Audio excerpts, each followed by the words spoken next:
The evangelist Mark writes, when the Sabbath was over, Mary Magdalene, Mary the mother of James, and Salome bought spices so that they might go and anoint him.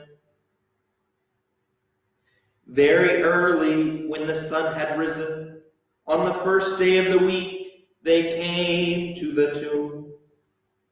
They were saying to one another, "You who will roll back the stone for us from the entrance to the tomb." When they looked up, they saw that the stone had been rolled back. It was very large. On entering the tomb, they saw a young man sitting on the right side, clothed in a white robe, and they were utterly amazed. He said to them, "Do not be amazed. You seek Jesus of Nazareth, the crucified. He has been raised. He is not here.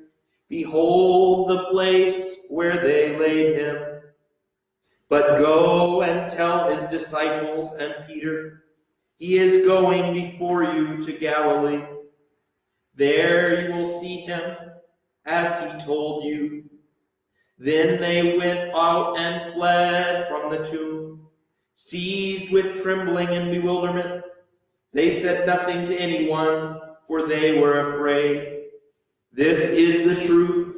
Peace be with you. Christ is risen. Truly he is risen. Masih hakam. Hakam kom. Christos anesti. Alithos anesti. Forgot Greek.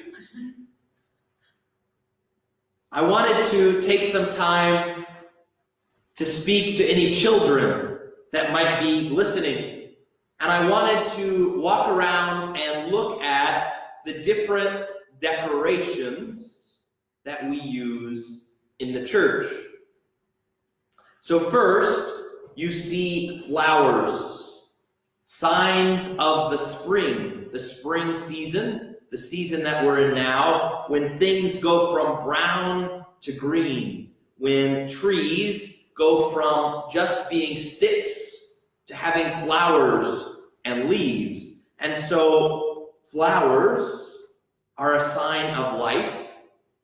Spring and the flowering season is a sign of the resurrection, a sign of coming to life. And so we have flowers in the back. We also have the symbol of light, So we have candles. There are candles here. There's some candles in the back, the symbol of light.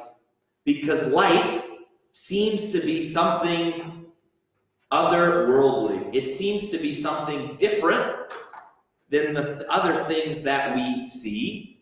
And it is in the light that we see everything else. So if you go into your room and it's dark, things are there. You cannot see them. But if you turn on the light, or if you put the flashlight, then all of a sudden you can see what is in your room. And so this light is something that is revealing. It is something that is teaching us about what is around us. It is something that is teaching us about the world. Without light, we wouldn't be able to see, we wouldn't be able to know what is there in the world.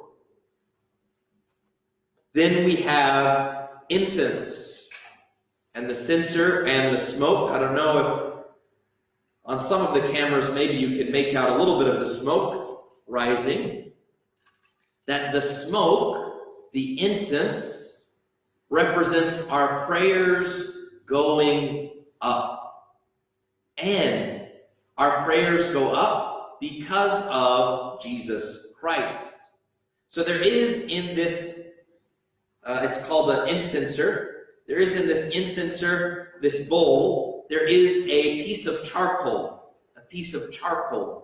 This piece of charcoal burns itself. It burns, it's hot, and so it causes the incense to burn and put off smoke and a beautiful aroma. Now, we talk about this charcoal as like Jesus, who is like this burning coal, who through him our prayers rise to God the Father. He is like this burning coal that purifies us. We read about in the Bible how they bring a coal down from heaven and they will bring it to the prophets, and that through those prophets, through that coal, they're able to speak about the truth.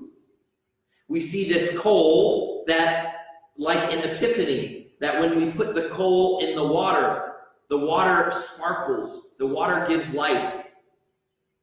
And so we see all of these symbols as a way of seeing Christ.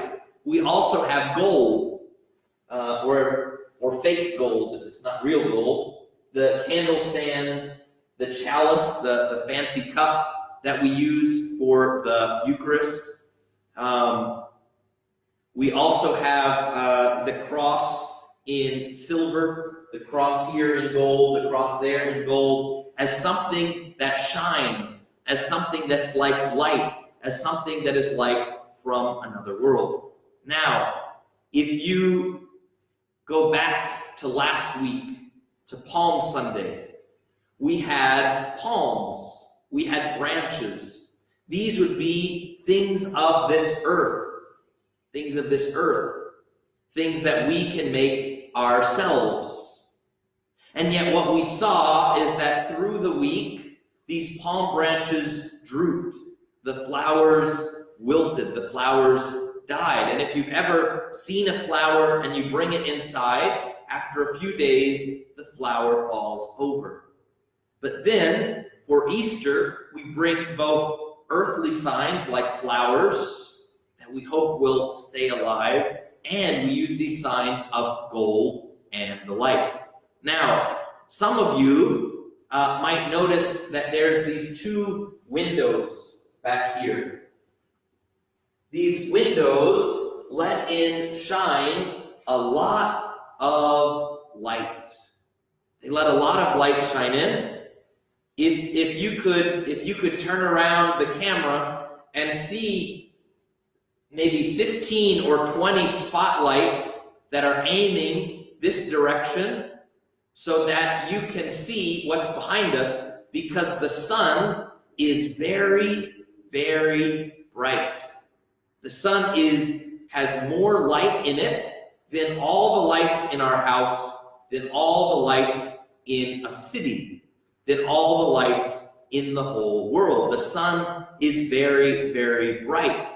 And so the sun and the light shining even through these windows, even through the colored glass, blue and red and yellow, it is still very, very bright, brighter than all of the light that we can shine from the inside. Now, Christ is like the sun. He's like the sun in the sky. Because what does the sun do? It sets. The sun sets. It's like the sun has died. But then what happens? The sun rises. It's like the sun has come back from the dead. Now, in the Bible, they tell us that when Jesus comes in the future, when he comes in the future to rescue all of his people, to reign as king in the world, that he is going to come like the sun rising from the east. And so it is tradition for us to build our churches so that we are facing the east, so that when Christ comes, if we are praying in church, we will see him as he is rising in the east. Just like when we look at the direction that the sun rises in the morning. If you ever are able to wake up early in the morning and go outside, especially if you can go to the ocean, or if you can go to a mountain and you can see this sunrise and how everything is dark and then light covers the whole earth. This is like a symbol of the resurrection. This is like a symbol of the resurrection. And every night, what do? We go to sleep. And our sleep teaches us an important lesson.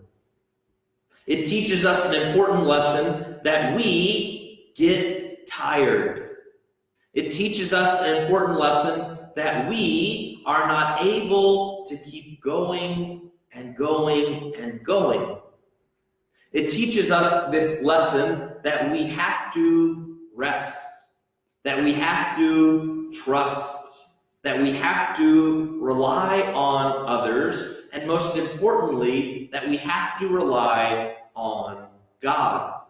And every morning we wake up from our sleep. And this also teaches us an important lesson. It teaches us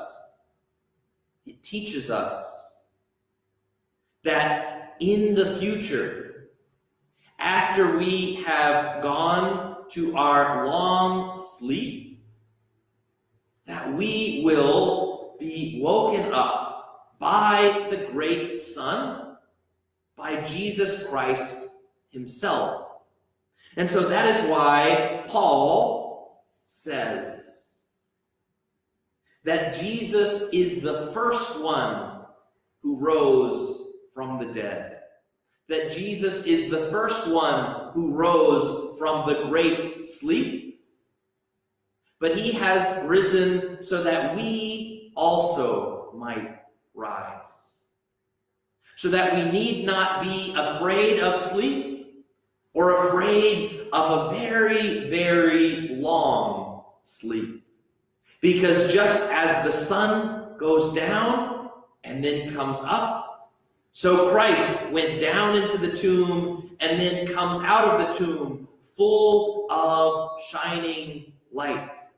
And just as we will go to sleep every night and wake up the next morning, so we will wake up in Christ.